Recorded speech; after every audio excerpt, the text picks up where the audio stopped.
it's important that we get more countries freed up to the proper side, to the side of America and Israel, before this phase starts. And the most important country, and again, I'm biased here because I'm Iranian, but I could argue this. I could give you evidence and as much reasoning as you require to argue that Iran is the most important, the greatest potential for us to add to our side, to the classical liberal value side, before this phase starts, than any other country, because the division between the regime and the people is more than any other country.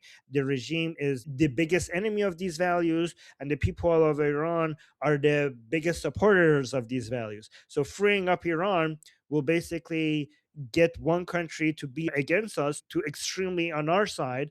And because of how much oil and gas it has, because of the location of Iran, right in the Middle East, connecting three continents, because of the because not only of its oil and gas, but the fact that the 20% of the world's oil and gas goes through the Hormuz Strait, because of all the international trade routes that could go through Iran, because of the people of Iran, the entrepreneurial, hardworking people of Iran, and the level of education that they have, and the proper values, the democratic and secular values that they have.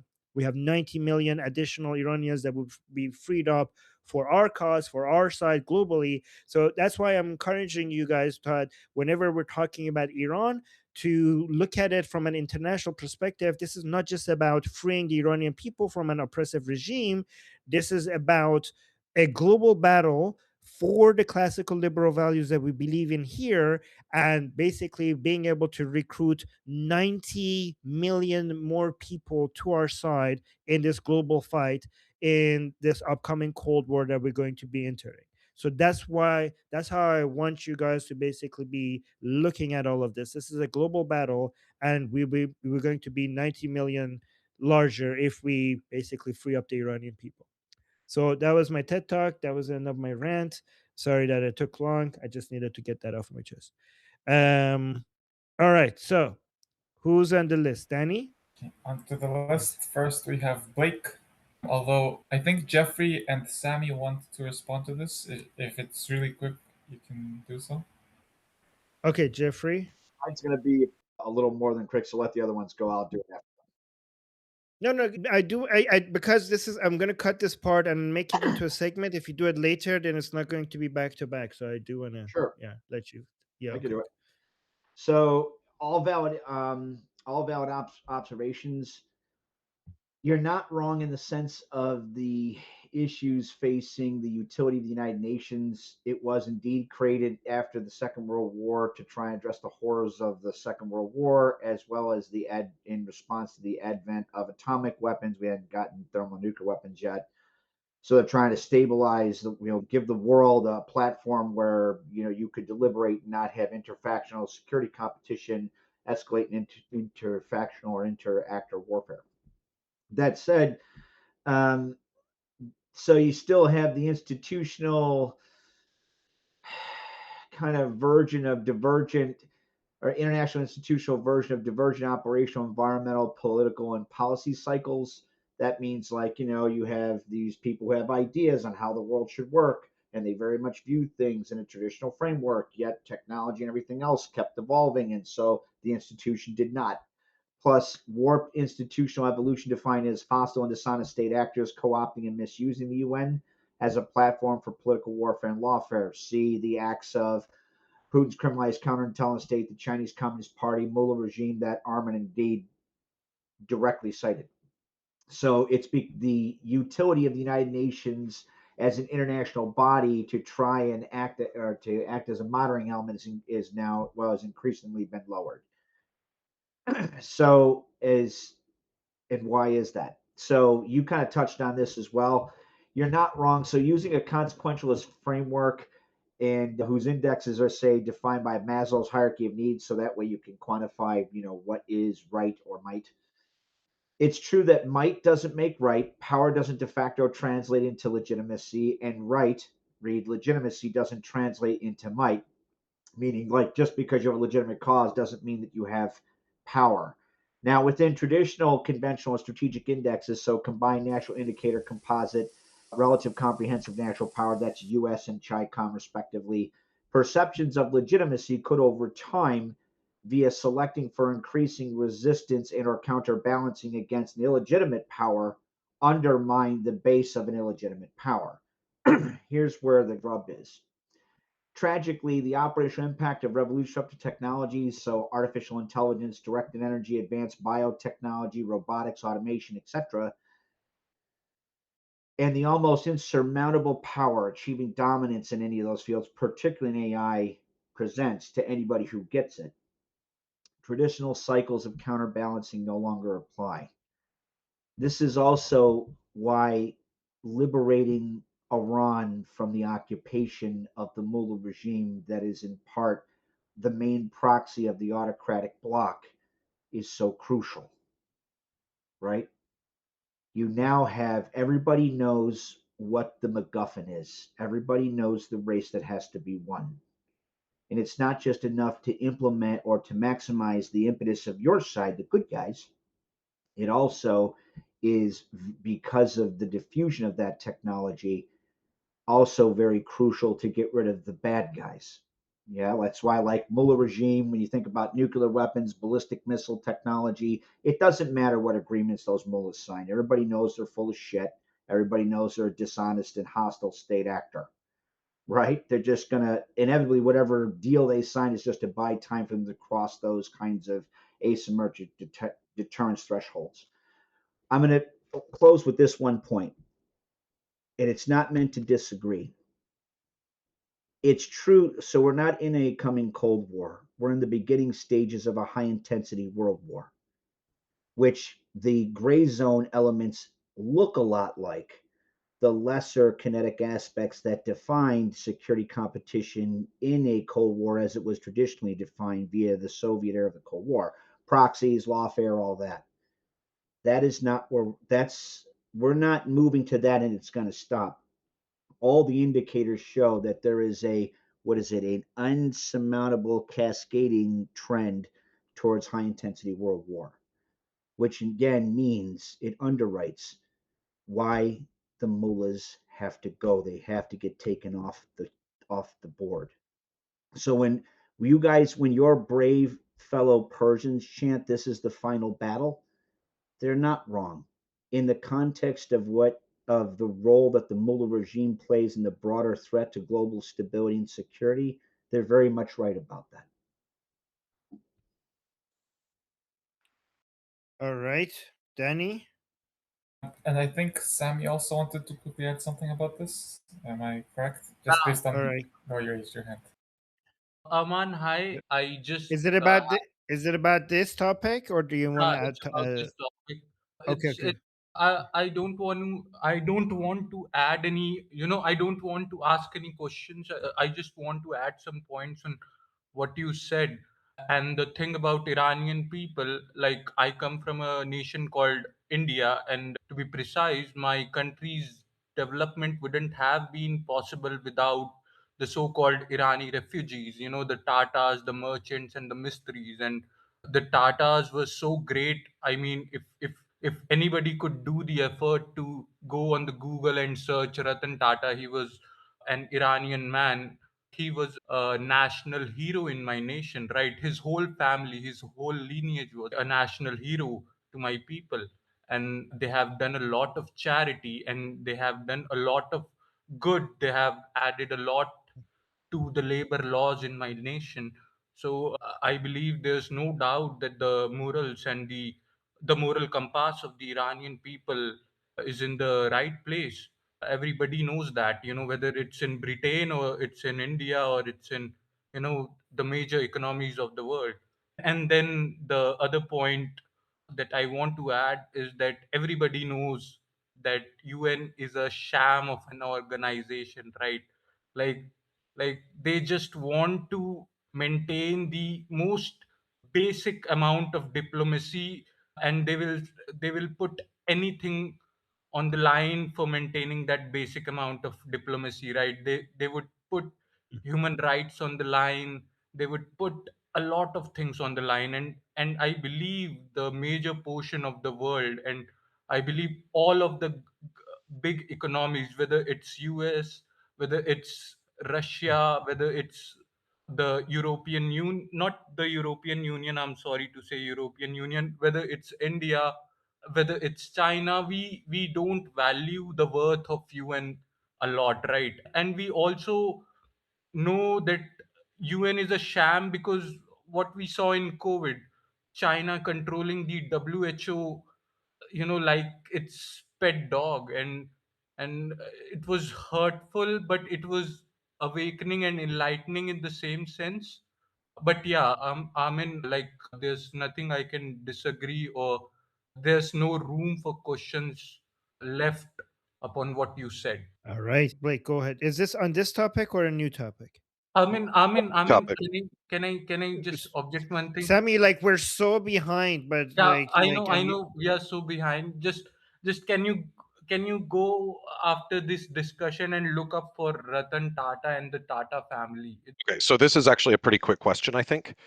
So, what is your opinion on the recent statements that Vance made about America's only interest being in the nuclear weapon program versus the actual government in Iran?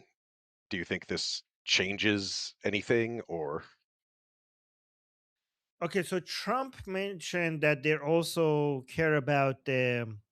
So Vance said that when I listened to it, he said that obviously he cares about it. Would what they would want is for the Iranian people to be free, but they are more zoomed in on nuclear, right? That's what I've heard. Is that what you heard? Like he didn't say that he didn't say like he doesn't care about what's happening to Iranian people, but he said that our priority is to make sure that the Okay, I Islamic kind of heard Republic this doesn't. secondhand, so I didn't actually hear exactly what he said word for word. Right. So Okay. he said when I listened to what he said. He said, of course, it would be better if the Iranian people were free and all of that. But then he said, but from a U.S. perspective, the focus is to try to make sure that the Islamic Republic doesn't become nuclear, right? And I mean that should be their focus.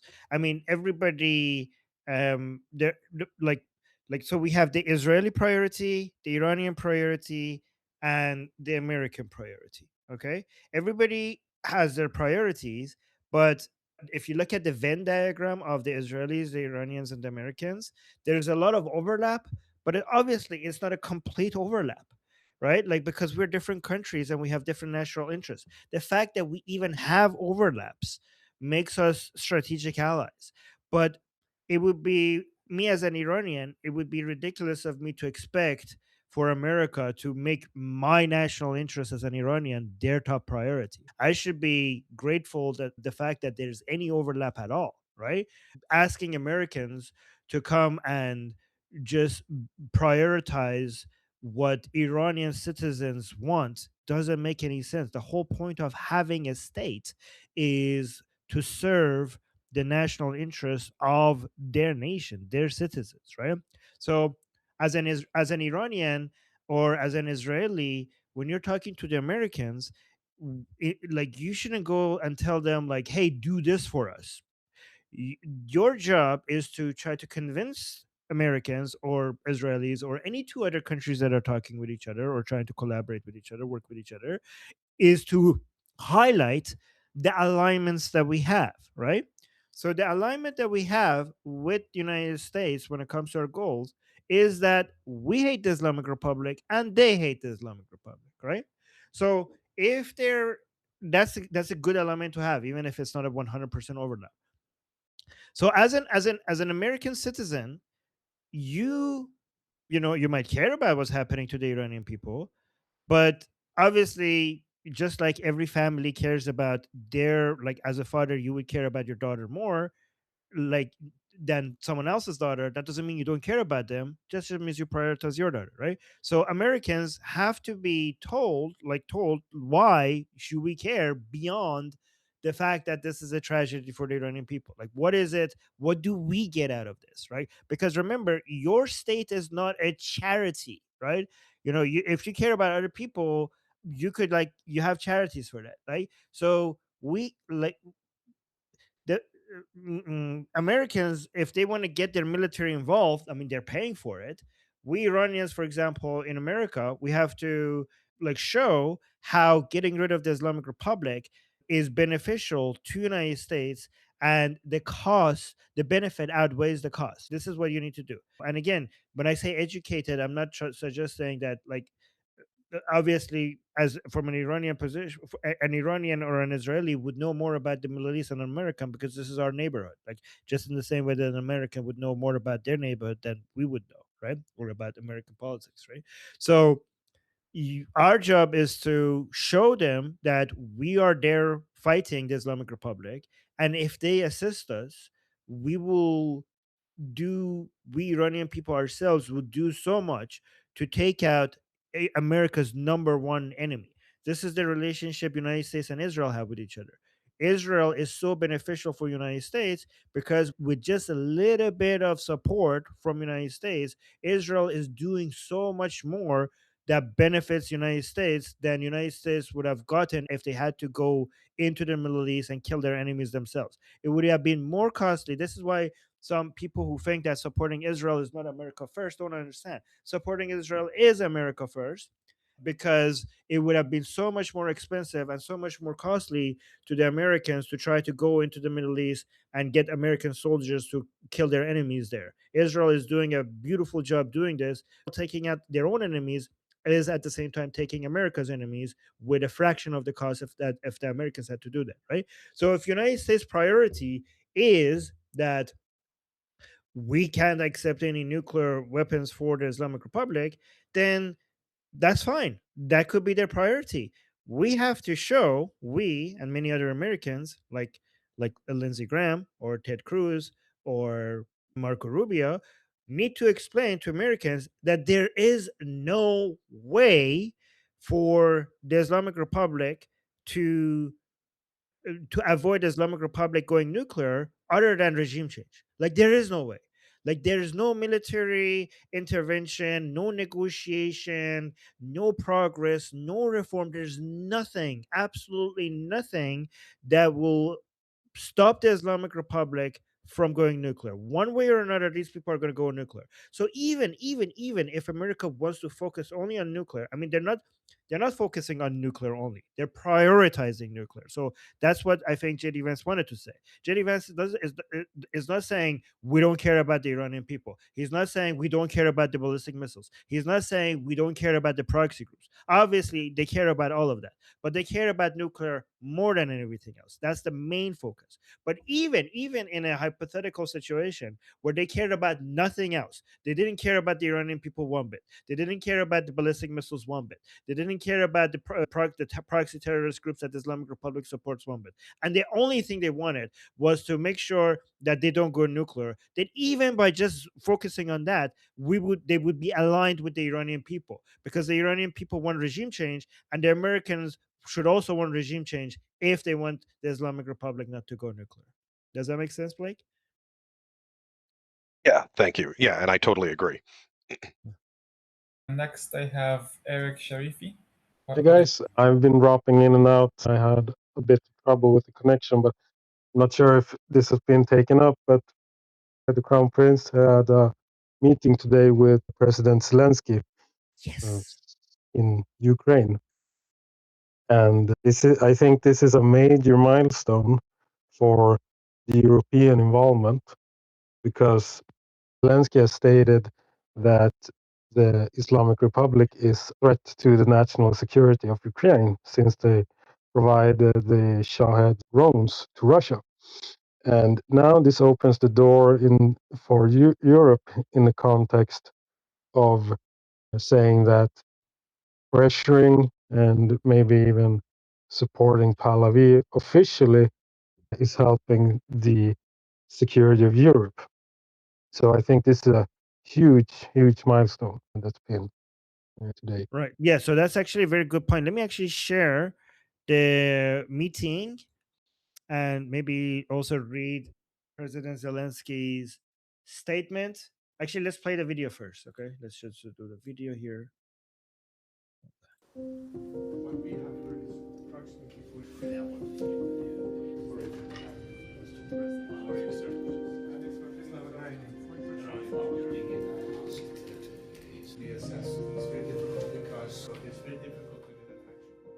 All right, so now let's read the statement by President Zelensky saying, I met with exiled Crown Prince of Iran, Prince Reza Pahlavi in Munich. Ukraine supports the Iranian people as they are fighting for their future. We also express our sympathy to all the victims of the Iranian regime. During our conversation, we focused on the situation in Iran and the areas. By the way, guys, see how Zelensky is referring to the prince as the Crown Prince of Iran, which is, very respectable way of referring to him, which is really good. So that was good. So saying during our conversation, we focused on the situation in Iran and the areas where the Iranian people need support. We discussed the importance of strengthening sanctions against the Iranian regime and any other dictatorial regimes. We condemned the cooperation between Russia and Iran, in particular the supply of Shaheds, these are Shahed drones, by the Iranian regime to Russia and the granting of licenses for their production. Such a partnership poses a real threat not only to Ukraine but to the entire region. I thank Crown Prince of Iran for supporting Ukraine's territorial integrity. It is vital to make every effort to protect human lives. Ukraine is ready to help on its part. So a lot of people don't understand how might not understand that this is actually more significant than people realize, because this is an official recognition of a president of a country, of Princess of Pahlavi's recognition by a president of a country as the crown prince of Iran, right? And the representative of the Iranian people. This is a huge win. This is a major win in the legitimacy of Princess of Pahlavi, right? So this is a nightmare for the Islamic Republic, because this increases his international standing, and it's a major, major challenge to the legitimacy of the Islamic Republic, because he's meeting with the president. He's not meeting with like a Marco Rubio, which is not the president of a country, or Gila Gamliel, which is not the prime minister of Israel, or Lindsey Graham, which is not the president of the United States. It's not any of those. Okay, it's a president. He's meeting with a president of a country. So even though Israel and United States are very significant, but remember, Princess of Pahlavi is not endorsed, and I mean shouldn't be right now, by Prime Minister Netanyahu or President Trump. It's mostly just he's met with Rubio, Lindsey Graham. In Israel, it's mostly Gila Gamliel. But this is a president of a country officially recognizing him as the representative of Iran. So this is a major, major win for us. And also, guys, another reminder why Iranian people, other than the flag of United States and Israel, sometimes you see in the rallies they bring the flag of Ukraine, right? I don't know if you guys noticed that in the protests outside of Iran, when there's Iranian people rally, you often see Ukrainian flags. So the number one flag that you see is obviously the Lion and Sun flag. The two other main flags that you usually see they bring is the US flag and the Israeli flag, but the fourth most common flag that they bring with them is the Ukrainian flag. So that sometimes people find that interesting. Many Iranians see eye to eye with the Ukrainian people, because Iranian people consider Putin to be an enemy as well, especially because the Russia's support for the Islamic Republic, and a lot of Iranian people historically are very angry with most Russian leaders, because historically they have supported all our enemies, all the enemies of the Iranians. So this is why many Iranian people have some aligned goals with the Ukrainians, and they support Ukrainians fight against Putin, and this is why you see them carrying the flag. Jeffrey, you wanted to add something to this? Okay, quickly. I know it's hard, but if you could do it, so yeah. Okay. So it's not just that President Zelensky recognized His Highness Prince Reza Pahlavi as Prince Reza Pahlavi. He said the exiled prince. Why is that significant? Because recognizing there's a reason what you and Goldie did yesterday on the petition is so important, right? Having the transition government being led by His Highness Prince Reza Pahlavi, hopefully with some other people on the panel, so you maintain solidarity, right? Means that now, as the officially recognized government of Iran in exile, that streamlines a lot of different legal and regulatory hurdles for providing lethal support to anti-Mullah elements in Iran. Next, I have Ali. Oh, I think Eric. Before we go to the next person, Eric, did I answer your question? Yeah, I didn't really have a question though. I just wanted to bring it up, but Yeah. may I just add to that really quick? I think we shouldn't underestimate President Zelensky because his name, because he's been built up during the last couple of years really hard by the European leaders, and they've invested really hard into him as like a character. So Okay. his word carries weight now.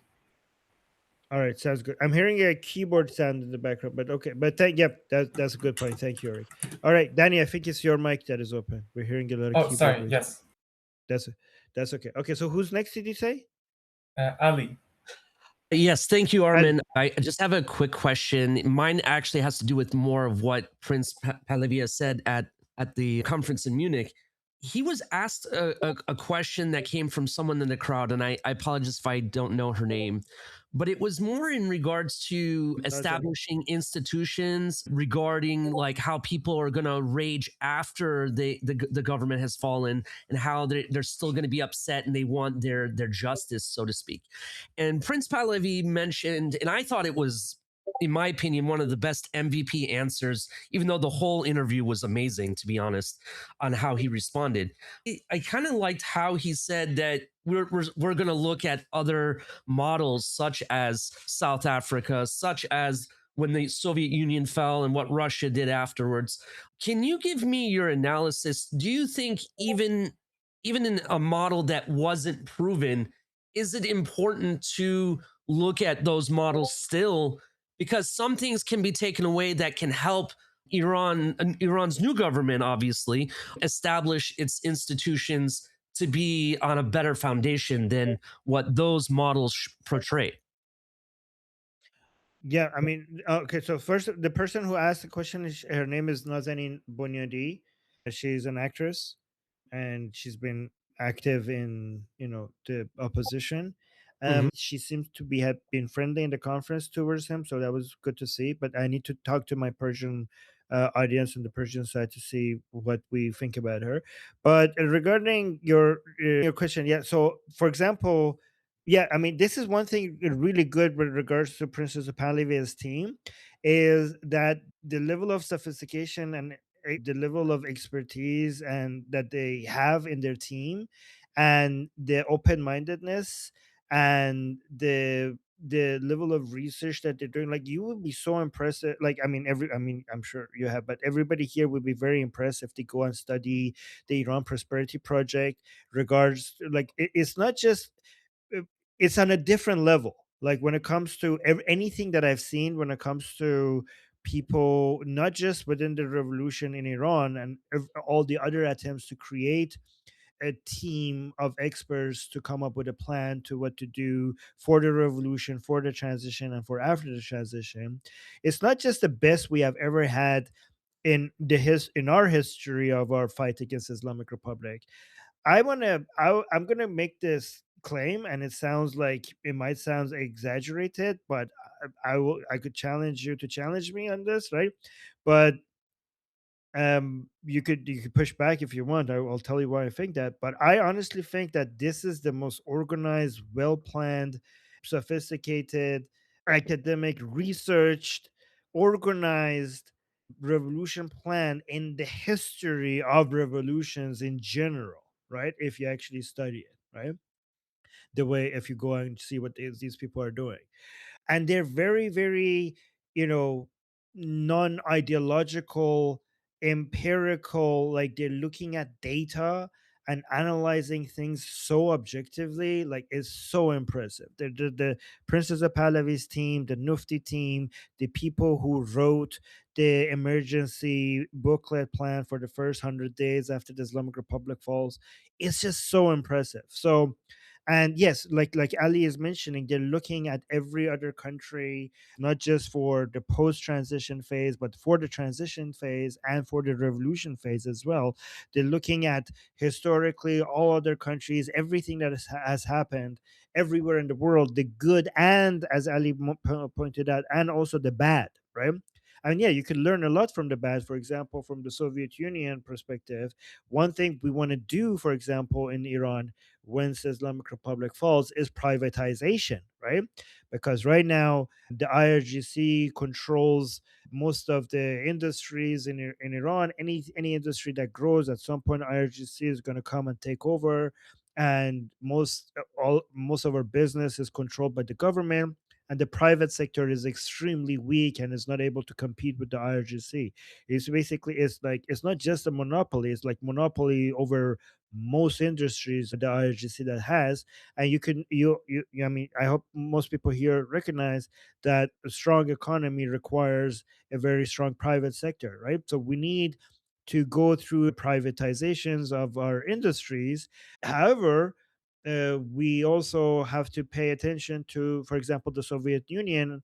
When they fell, they did privatization, and it failed miserably because they were doing it really fast and very unorganized, right? It made it so that most of the people from the Soviet Union managed to just be able to come and grab everything really quickly. And now they turn it now the same people that were in charge before now are controlling most of the industries in Russia. So privatization is good, but we have to learn from other people's failures. Like doing it really quickly and without planning is going to backfire, right? So even we have to do it slowly and with like a lot of planning ahead of time.